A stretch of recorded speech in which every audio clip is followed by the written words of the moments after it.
د محمدو د ملکانو لخوا د سپیشل خاصدارو د بیا بحالۍ دپاره احتجاج لا هم روان دی.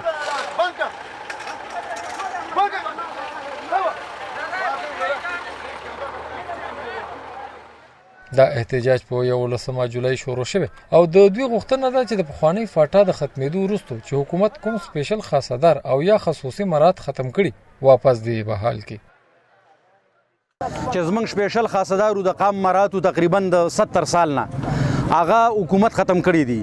زمونږ لحاظه د حکومت نه دا خواست دی چې موږ ته خپل مرات واپس بحال کړي او چې څو پورې زمونږ مرات نه بحال شوي نو د هغې پورې به زمونږ دا احتجاج جاري. د غلنۍ هډ کوارټر سره د لارو بنده هغه مسافر چې له باجوړ او تیمرګري پېښور ته تیریږي هم د مشکلاتو سره مخ کړي.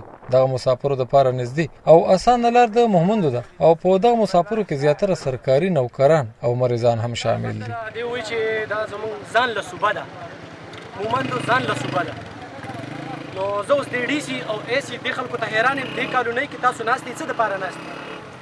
راشي دې مسله حل کړي چېرته یې که نه بس دلته خو دغه ولاړ دي او ډنډې ورسره دي چې مخکې لاړې نو بس په ډنډو دې راګېرئ.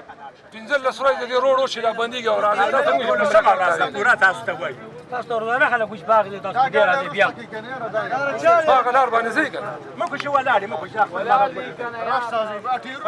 خو احتجاج کوونکي وایي چې تر څو چې د دوی غوښتنې نه وي منل شوي لارې به بندې وي، خو حکومتي غړي وایي چې کوشش کوي د دوی دغه مسله هواره کړي.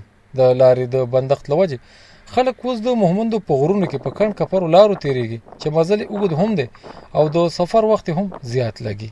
شاهنواز ترکزی، مشهد ریډیو، غلنۍ.